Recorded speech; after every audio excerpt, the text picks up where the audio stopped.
Hi you guys, this is Rachel Kirkland here, the Modern Shaman. Thanks for being with me for another YouTube Q&A video this week. Welcome. If you're new here, I invite you to check out my website, which is themodernshaman.net, for all sorts of resources and classes and sessions, and anything that I'm doing is pretty much on there.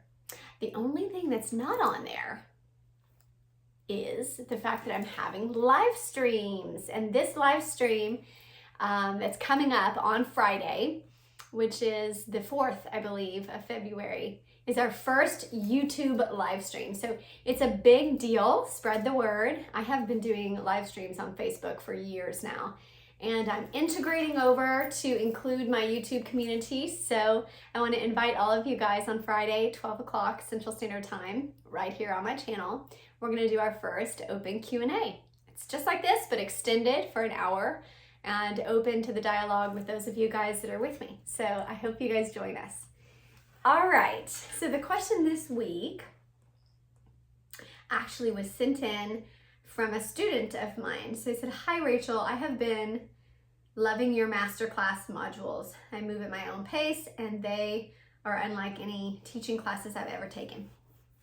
I'm incredibly grateful." I love that feedback. Thank you. It says, "I have a question that I've often wondered about. What is the difference between a portal and a vortex? I hear people in the lightworking community use them interchangeably, but the energy feels different to me. Can you please do a video on your YouTube channel about this?" So here we are. We're doing your video on my YouTube channel. Yes. Okay, this is cool. I like sciencey questions. All right, so let's talk about portals versus vortex, because you are exactly right. The energy is definably different, especially if you are highly clairsentient, and you can pick up on the non-physical expression of energy, and you're sensitive psychically to energy. Highly sensitive person, empathic person, in the psychic community, we would call that the psychic gift of clairsentience. It is one of the 6 identified psychic senses when they began to identify them out and label them, when they started doing research into parapsychology and kind of government-funded research. And so that skill of feeling the energetic currents, the energetic noise, the energetic imprint, and communication that's happening on an energetic level is a psychic gift. And let's talk first about portals. Okay, so I'm going to define and kind of explain the energetic imprint of it first. So portals have their own energetic ecosystem. It's kind of like a bubble, or sometimes it's a pathway. Sometimes it's like a threshold point, but essentially there's momentum, there's movement, and it's an encapsulated space that holds its own particular energetic influence. Okay, if you're familiar with an ecosystem,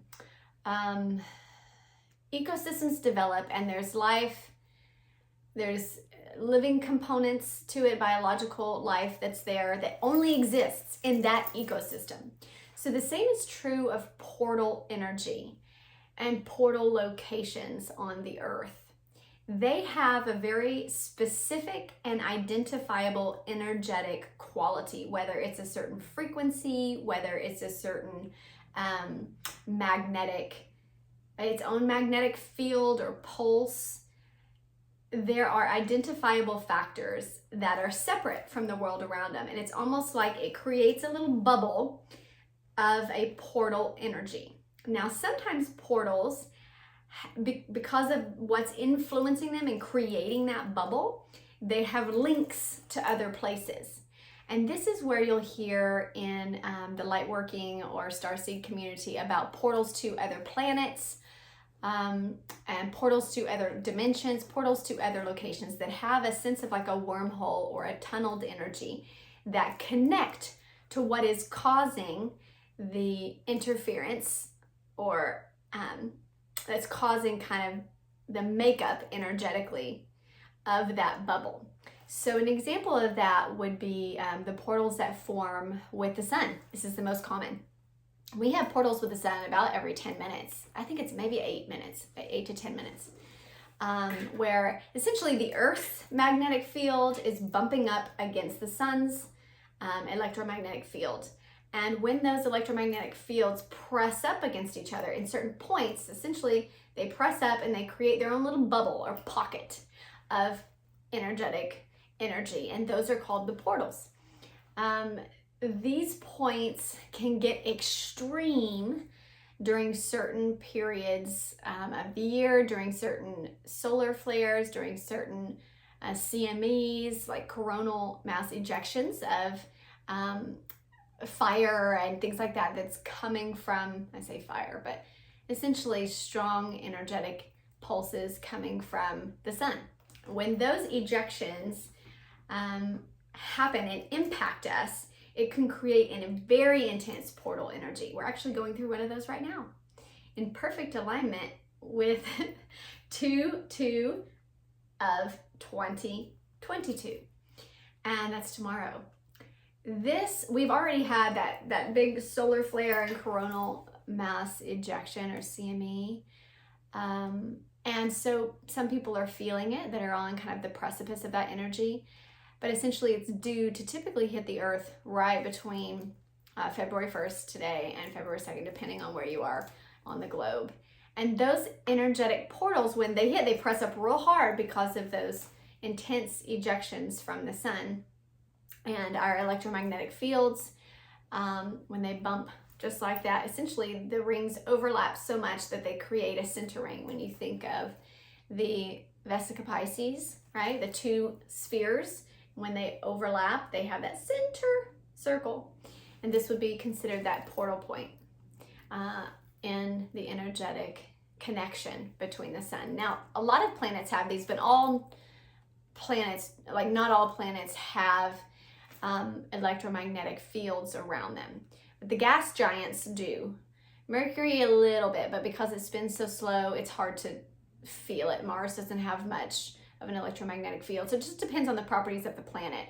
But the large, like gas giants, these have very powerful and intense electromagnetic fields. And when they're felt from Earth again and they press up against the Earth's electromagnetic field, we create these portals or these pockets. So portal energy feels unique. And if you are highly clairsentient and have the psychic gift of picking up on the energetic currents that are happening around you, a highly sensitive person, you might also be called, then portal energy almost feels like you've walked into a completely different space, all right? When you feel that energy, it literally feels like you've passed over a threshold and the weather feels different. Your own internal heat index feels different. You are picking up different sounds. You're picking up different sensations in the body. It's essentially like a threshold or a gateway has been crossed over and you've moved into another realm. This is oftentimes how, if we're talking in the language of our feelings, we'll say, I feel like I've passed through a portal. I feel like there's a portal here, because it's a segmented energy that's unique, like I said, similar to its own ecosystem energetically.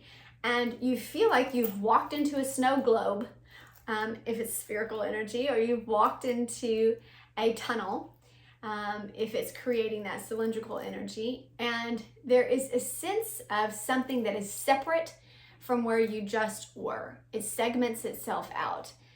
Your senses, like I said, especially your psychic senses, have a different tonal quality to them, a different level of sensitivity to them. It's as if we've turned a different frequency or turned the volume up or down. Sometimes they mute out the senses and sometimes they amplify them. But portal energy in itself feels very distinctive in its own environment. Now I want to talk about vortex energy.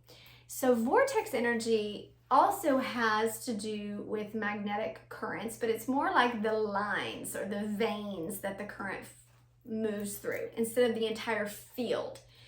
So portal energy deals with electromagnetic fields, and when we talk about vortex energy, it's more of the electromagnetic currents, okay? And these run typically on the ley lines. If you've ever heard of that phrase, ley lines, sometimes dragon lines, depends on the ancient culture that is expressing or the terms that we're using. But it's the flow of the subtle energy of the electromagnetic current that runs along the earth, all right? And there's some yin lines, some yang lines, essentially where the current runs either more soft and subtle or more direct and expressive. And so when these lines cross, you get a nodal point, and these are kind of powerhouse points of energy. This is considered vortex energy.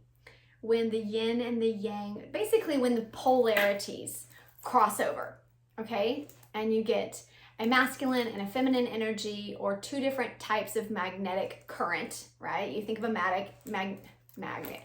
I can't talk today.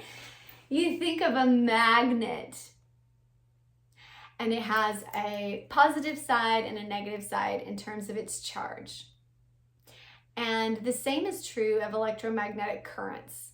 And so when those intersect, we have a negatively charged and a positively charged current intersecting, we get vorticular energy or vortices. Typically this is a toroidal shape, similar to a blender or a upside down this funnel, a funnel this way, and a funnel, I stand up this way. So essentially it is a double-sided funnel, or like the old school timers that were like a sand glass, and the hourglass shape of it, as if the field itself moves in, the energy moves in, it moves out, and then it feeds back around itself. Okay, I've talked about this blender type of toroidal field. This is how vortex energy works. So it is a cross of the polaric energies in these certain points on the earth. And when there is an intersection, it becomes like a powerhouse or a very, very potent energetic area. And a lot of times we see things in nature that will twist in those areas of the natural currents where they intersect, and you'll see trees that kind of, the roots almost like spin around each other. And that is the actual feeling of being in vorticular energy. It will feel like you're spinning.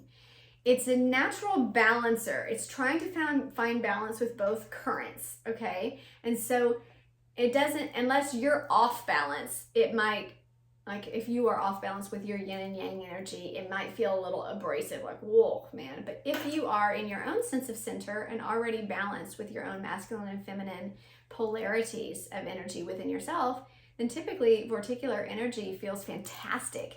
It just amplifies the power or the potency of what is already balanced within you.